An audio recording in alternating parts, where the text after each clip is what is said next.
Oi, gente. É um prazer encontrar todo mundo no República Agro mais uma vez aqui para uma conversa das mais deliciosas e edificantes possíveis. Vou falar hoje sobre marketing rural simplesmente como o papa do assunto no Brasil e no planeta inteirinho. José Luiz Tejon Megido, um craque estimado, respeitado, amado no Brasil inteirinho, por todo o agronegócio brasileiro e por todos os segmentos, por mais distante seja da agricultura, conhece o Tejon. O Tejon é formado em educação no Uruguai, mas é mestre em educação, arte, história e cultura pelo Mackenzie, aqui em São Paulo, no Brasil. Formado em jornalismo e é publicitário também pelas Carpe Libro, administrador formado lá em Harvard e fez vários cursos, sobretudo em marketing lá em Harvard, em vários países do mundo, onde trabalhou como consultor, como especialista na área de comunicação e marketing, sobretudo na agricultura. Ele é hoje um acadêmico respeitado em todo o país, consultor, conferencista e super chamado pelo Brasil. Se o Tejon quisesse fazer uma palestra por dia, ia faltar tempo para ele fazer palestra ainda. Conferencista muito estimado, conselheiro de empresas e instituições, escritor e professor. Imagina vocês, que o Tejon tem 35 livros escritos como autor ou coautor, inclusive 2 deles traduzidos já em diversos países europeus. Ele tem uma atividade ligada à área de comunicação e marketing intensa. Foi conselheiro de instituições das mais diversas, foi conselheiro do Estadão, do Grupo Oeste do Estadão, da Agroceres, uma grande empresa de sementes do princípio dos tempos, com Ney Bittencourt Araújo, conselheiro da Jacto, imagine, uma empresa das mais brilhantes do Brasil inteiro na área de marketing agrícola. Enfim, então, a história do Tejon, se nós formos falar da história dele, um programa inteirinho não seria o suficiente. É uma figura notável, amada, admirada, respeitada. Meu amigo Tejon, tudo bem com você? Prazer imenso, Roberto, e com essa apresentação vou te contar, viu? Que carinho, muito obrigado. Você é uma grande alma, é um Mahatma Roberto Rodrigues. Quem me dera. Eu sou seu teu admirador e teu seguidor, Tejon. Tejon, eu quero falar bastante sobre marketing rural, mas eu queria primeiro começar com uma coisa bem atual. Você esteve recentemente no CIAL, na França. Queria que você contasse um pouquinho das suas sensações lá em Paris. Muito bem, Roberto. Lá com os nossos alunos lá da França, eu estou dando aula lá já há 10 anos, a gente vai lá no Salão de Agricultura de Paris, que você conhece bem. Este ano, o ano passado tinha uma briga lá na porta, viu? Eu me lembro. Pancadaria, tal. Este ano, não. É encantador o evento, Roberto. Lá no salão lá de Versalhes, são sete pavimentos gigantescos, mais de 1 milhão de pessoas, e pessoas de Paris, pessoas da França e pessoas do mundo inteiro, com famílias, crianças, famílias, e ali em cada pavilhão tem ali um foco. Então você tem um pavilhão mais da inovação, um pavilhão mais do aspecto de países de fora da França, um pavilhão mais da mecanização, outro de animais, e tem pavilhão de gastronomia, dos terroirs, onde é um verdadeiro banquete, é um festival de coisas maravilhosas, de champanhes, de cidras, de comidas. É um evento realmente espetacular e no estado da arte, inteligência artificial, e a mídia ali toda presente. O presidente Macron faz a abertura, eventos, palestras. É um encontro, Roberto, simplesmente extraordinário do grande conceito, eu diria, de uma total afinidade de campo com cidade. Então você tem ali em organizações agrícolas, produtores, né, com roupa de produtores, famílias agrícolas, e você tem lá gente do pós-porteira, as organizações agroindustriais, o pessoal da ciência, um verdadeiro show. E em Paris, né, que é uma cidade global, monumental, só faltou ali 2 coisas, Roberto, faltou você e Catherine Deneuve, para ficar realmente perfeito lá na nossa história, porque quem não conhece a história, todo mundo conhece. O Roberto e Catherine Deneuve é o que faltou nesse salão de agricultura de Paris, Roberto. É isso que eu queria te falar, perguntar, Tejão. É agricultura e alimentação, quer dizer, tudo nós fazemos. Alimentação. Alimentação, E o Brasil gás, viu, estava lá? Roberto? Gás, Ah, gás. Muita coisa de bioenergia, gás, a preocupação com fontes energéticas, um investimento grande lá de empresas ah, eh, provocando produtores rurais com relação aos dejetos, a fazer biodigestor, biogás, muito movimento também no campo da bioenergia, Roberto. e insumos, Tejão? Insumos, fertilizantes, defensivos, isso também tem? Também tem. Ali é uma representação do complexo inteiro, desde a ciência até o consumidor final, lá com os terroirs deliciosos, né? Então, Roberto, agora, é um lugar que eu considero uma vitrine planetária, né? E ali, aliás, eu vi movimentos de cooperativas, Roberto, você é um líder. O pessoal de Marrocos, por exemplo, estava lá com as cooperativas de Marrocos, levando produtos, mas produtos processados, levando azeite de Marrocos, azeitonas de Marrocos, produtos já agroindustrializados nas cooperativas. Tinha uma grande área de Marrocos com as cooperativas de Marrocos, assim como uma grande área também da China com produtos chineses voltados ao consumo. México, muitos países levando lá os seus produtos numa ótica de mostrar ao consumidor as delícias, né? A gastronomia, os terroirs dos seus países. Tejão, a França também tem cooperativas muito interessantes, muito relevantes, importantes mesmo, inclusive na produção de vinhos e champanhe, etc. Então, de fato, a coisa era uma exposição global. Pergunto, o Brasil estava lá, Tejão? Roberto, não, Roberto. Olha, eu andei lá, cadê não? Fui no pavilhão de países, né? Vários países ali participando, e de repente, olho e vejo Brasil, caipirinha.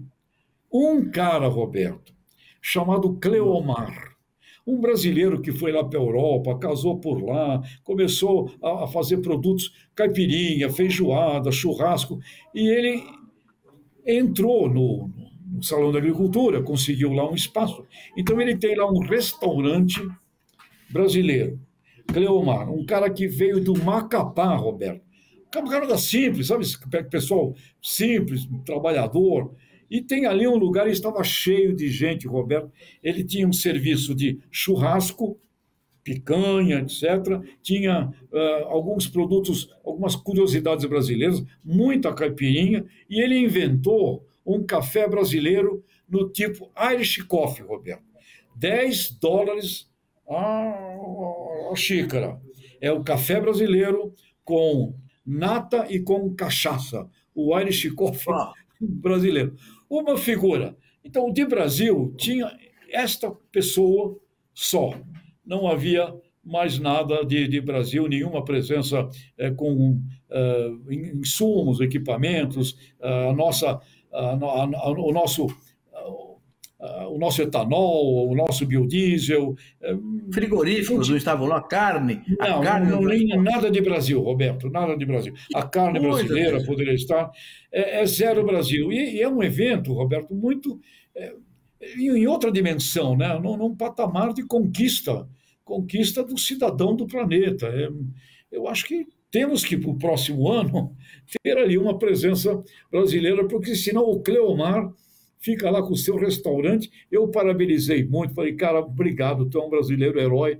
E o restaurante do Cleomar, fila para entrar, todo mundo querendo comer ali. E ele tinha lá um pessoal que ele preparou, com os espetos, picanha, que passava um show, feijoada e caipirinha, dá-lhe caipirinha, viu, Roberto? Olha, um sucesso esse cara aí. Um, Macapá, Roberto, lá do Macapá, ele é a presença brasileira no Salão de Agriculture de Paris. Tejão, mas que pena, porque o Brasil é muito presente em grandes feiras na Alemanha, para a feira de Hanukkah, por exemplo, o Brasil é muito presente, muito respeitado, estimado, a tal ponto que a Hanukkah abriu uma feira aqui no Brasil. E vai ser agora em abril, mais uma vez repetido. Tá certo. Porque a presença brasileira lá fora é fundamental. Então, é uma É. pena. é de não participar desse processo aí, Bom, Tejão. Roberto, eu acho que o Brasil vai mais em feiras, business to business, Sim, B2B. E esta é é verdade. uma feira exponencial. Mas nós precisamos conversar mais com populações, com as pessoas, porque o Brasil é muito querido, Roberto. Olha, naquele restaurante que eu passei ali com o Cleomar, ali umas 2, 3 horas, você precisa ver o pessoal entrando e parece assim, chega naquele lugar lá, brasileiro, parece que todo mundo já fica mais alegre, mais descontraído, mais feliz. O Brasil tem um poder carismático muito querido, Roberto. Nós temos que, nas estratégias brasileiras, nós temos que usar esse carinho, esse carisma, esse jeito brasileiro que é o único no planeta Terra, Roberto. Ô, Tejão, concordo plenamente com você, particularmente na França, um país que é protecionista ao extremo em relação aos seus agricultores, que cria mecanismos de defesa do produtor, impedindo a concorrência nossa em muitas ocasiões. Então, estar presente nessas feiras é uma forma de se apresentar ao povo, à sociedade da França e do mundo, porque lá está todo mundo expondo e conversando. Então, concordo com você, Tejão, plenamente com essa sua visão. Tejão, eu quero muito perguntar para você outra coisa agora. Só que, vamos fazer um pequeno intervalo e voltamos em seguida. Mas quando a gente voltar, vou pedir, Tejão, para você contar um pouquinho do que você aprendeu em Harvard com Ray Goldberg, a sua visão de agribusiness aplicado ao Brasil, e aí falar de marketing, que é o nosso farol impossível de ser alcançado em qualquer país do mundo na área de marketing rural. Então vamos fazer um pequeno intervalo, Tejão, e volto já já para essas questões. Até já.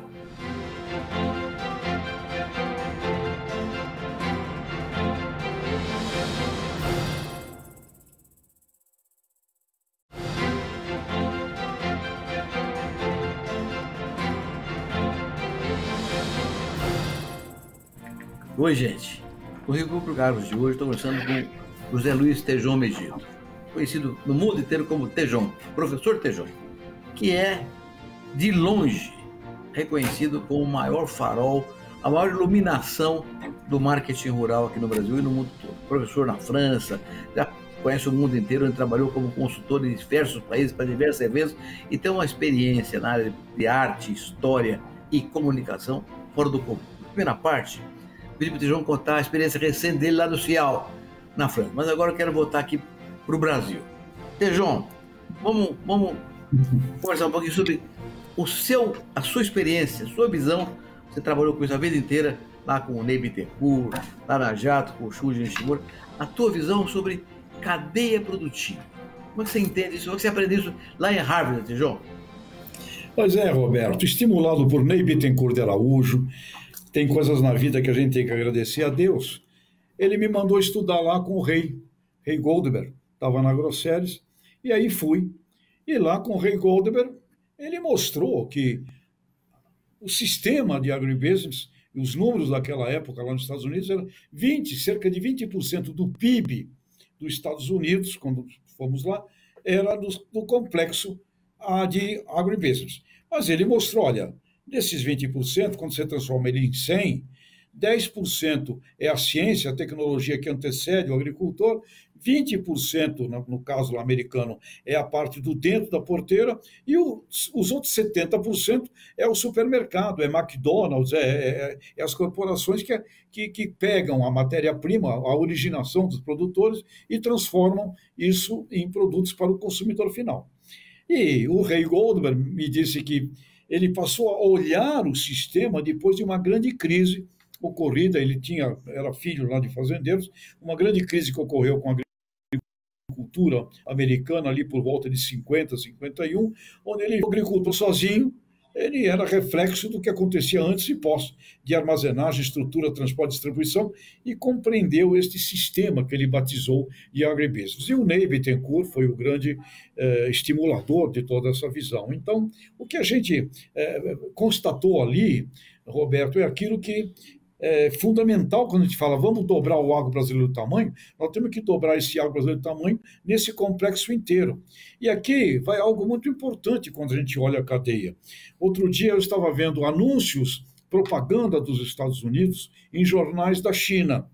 E o anúncio dos americanos, da USA Soybean Association, era temos a soja mais sustentável do mundo, a soja de menor impacto carbono do planeta.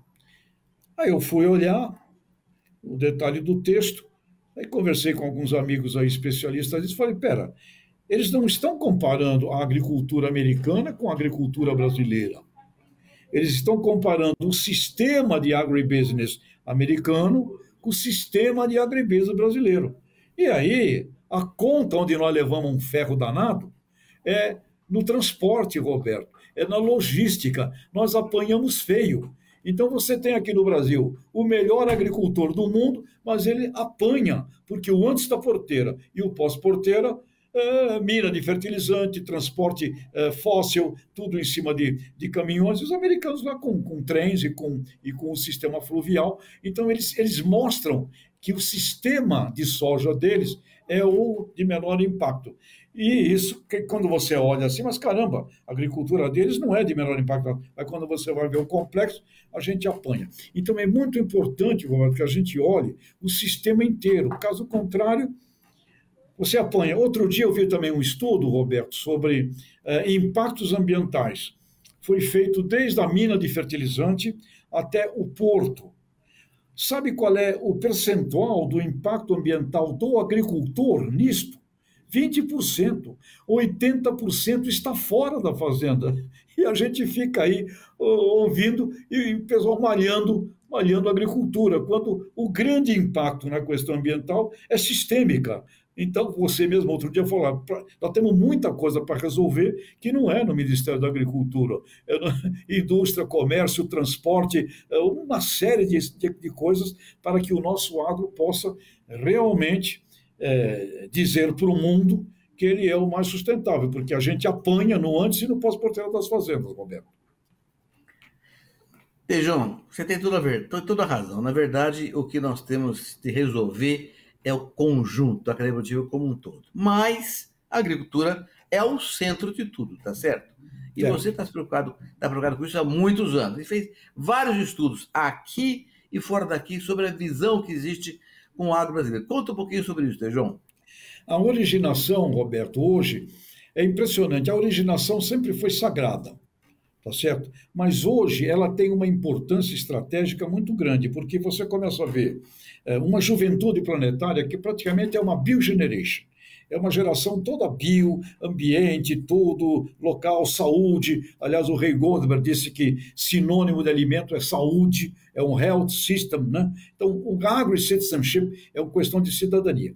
E a originação, de onde veio, quem fez, como fez, é fundamental nas estratégias de marketing das corporações agroindustriais e dos supermercados também. O próprio sistema brasileiro da Abras, Associação Brasileira de Supermercados, tem lá o programa RAMA, Rastreabilidade e Monitoramento de Alimento. E eles me dizem, nós queremos que o supermercado não seja somente um ponto de venda, um ponto de educação, porque ali é que nós vamos melhorar, inclusive, a imagem do próprio supermercado. E o que é importante para isso? Mostrar agricultores. Então, os agricultores, que sempre ficaram meio assim, ninguém sabia de onde vinha nada, um lado oculto, né, do sistema de alimento, oculto para o consumidor final, passa agora a ter uma relevância muito grande. Então, é um momento daqui para frente muito oportuno para nós termos a justa valorização percebida dos produtores rurais. E uma coisa que eu peço muito é que onde você tem um grande dinheiro publicitário, Roberto, é no setor industrial e comercial e de serviços. Ali está a verba publicitária. Quando você pega o sistema de agribusiness e pega o pós-porteira, comércio, indústria, serviços, vinculado ao agronegócio, é a maior verba publicitária do país. Então, uma coisa que eu tenho pedido muito aos diretores de marketing da Unilever, da Nestlé, da JBS, de todas essas corporações, do café, do leite, pessoal, na propaganda que vocês fazem, porque a propaganda é fundamental e significa um vínculo efetivo com os meios de comunicação, coloquem nas suas abordagens, a originação, não por benemerência com os agricultores, porque os consumidores finais cada vez mais estarão dando preferência às marcas nos supermercados, nos restaurantes, nos deliveries, as marcas que revelam a origem, porque há uma tendência planetária de humanização com relação ao alimento. Então, botar um QR Code com a origem do produtor vende mais e contribui, Roberto, para um outro ataque grande que acontece contra o alimento industrializado, contra o alimento processado. Então, dar visibilidade aos agricultores é uma sacada muito positiva e fundamental. E a turma de marketing, a ver que está no setor aqui do Pós-Porteira, às vezes não compreende isso. Então, quero até parabenizar Pão de Açúcar, o GPA, uma campanha extraordinária. Tudo de Pão é o nome da campanha que eles fizeram. E ali eles colocam cenas de produtoras e produtores na originação de produtos que você encontra no supermercado. Então, Roberto, a estratégia de marketing do setor de alimento, cada vez mais, significa dar visibilidade à originação. Então, eu acho que todos os agricultores do mundo vão se transformar em personalidades obrigatórias nas embalagens e nas marcas das grandes companhias, Roberto. Deixa eu conversar com você, é uma delícia, que você só ensina e com uma didática espetacular, é tão fácil de compreender, mas o tempo vai passando, eu tenho que fazer uma última pergunta a você, Tejão. A tua experiência sobre visão lá fora do agro brasileiro, como é que você conhece, como é que você já aprendeu sobre isso aí? Roberto, lá fora fizemos até uma pesquisa, né, que o Serasa patrocinou na Europa, que você até deu dicas muito importantes. Com relação à população, Roberto, 8% é o que deu na pesquisa, que tem alguma noção de agro e Brasil, 8%. E quando você a população europeia? A Inglaterra, França, Alemanha e República Tcheca. 8%. População, 8%, alguma noção. E quando você queria aprofundar um pouco, aparecia café. Aparecia café e um pouco menos, mas aparecia também açúcar, Roberto. Café aparecia açúcar, mas numa coisa de 8%. Quando você ia para os distribuidores, havia já uma consciência um pouco maior, jornalistas por obrigação, etc., um pouco mais. Mas, na verdade, mesmo quem conhecia um pouco mais, isso foi sempre pouco, é muito distante de ter percepções corretas daquilo que nós fazemos, que é o que o consumidor hoje deseja. Nós fazemos o que o consumidor deseja, mas nós não estamos falando. Então, Roberto, não basta saber fazer, você tem que fazer saber. E aí é onde a nossa ausência de estratégias de propaganda, de comunicação perene, está na hora da gente passar a usar isso, porque a realidade brasileira, Roberto, está aqui em cima. A percepção brasileira está aqui. Quando você tem esse gap, realidade aqui, percepção aqui, encostar e até um pouquinho mais a percepção acima da realidade. Portanto, só falta fazer isso, Roberto. O que precisa fazer, Tejão, em duas palavras? O que é que tem que ser feito pelo Brasil? Nós precisamos reunir um grupo de trabalho pequeno, reunir recursos, verbas, principalmente de organizações que mexem com o mundo. As cooperativas podem ajudar. Aliás, numa estratégia de comunicação, a palavra cooperativa é sagrada, precisa constar. E outra que é a paz, aquela que você tanto defende, porque a gente precisa de um recurso financeiro, Roberto. Você precisa 500 milhões, nós precisamos de uns 500 milhões, no mínimo, para a gente conquistar os veículos, falar com a turma, e tem que ser perene, não é fazer um movimento e sair dele. É um processo constante, principalmente para 10, 12, 15 mercados que são sagrados para a gente. Um processo perene de comunicação. Eu coloco propaganda, porque nós temos o dever, na nossa comunicação, de sermos persuasivos, persuadir. Por isso, a propaganda é o nome correto para essa estratégia. Tejão, eu queria ficar mais 2 horas falando com você aqui para aprender mais e contar para o nosso pessoal tudo que você propõe. Vou te pedir um favor. Você topa fazer um outro programa comigo logo em seguida? Daqui poucas semanas, daqui um mês, 2 meses? Claro, Roberto, com você é maravilhoso, porque, aliás, eu preciso dizer que eu tenho 3 agrônomos que são fundamentais na minha vida. José Maria Jorge Sebastião, que me ensinou a visão de que agricultor é igual a Olimpíada. Sabe, propaganda é isso. Qual é o cenário que você cria para você colocar a alma humana? Zé Maria, Tejão, tu tem 22 anos de idade. A agricultura é Olimpíada e agricultor é um atleta olímpico. Ele tem que cada ano ter produção em meia hora, Roberto. Depois o convívio com o Ney, covardia. E contigo, que é outra sorte desgraçada na vida, viu? Muito bom. Tejão, muito obrigado. Nós vamos falar logo, logo. Vou te incomodar de fazer um outro programa só sobre marketing. Você dá lições para todos nós. Um abração, Tejão. Muito obrigado. Até a próxima, se Deus quiser. Roberto, parabéns pelo teu trabalho maravilhoso sempre. O teu também. Obrigado, Nego. Olha, gente, o Tejão é uma enciclopédia. O duro é que o tempo é curto. Mas quanto a gente conversa com ele, a gente aprende. Mas hoje tem pelo menos uma lição fantástica. O agribusiness é 25% do PIB brasileiro. Mas a agropecuária é 7% de 25%. O grosso, como ele falou, é depois. Na indústria, distribuição, na questão da propaganda e marketing, aí tem mais de 60% do PIB do agronegócio brasileiro. A renda está aí, é que está o dinheiro para propaganda também. Vamos conversar com o Tejão mais um pouco, logo, logo, porque é uma aula espetacular. Até a próxima, se Deus quiser.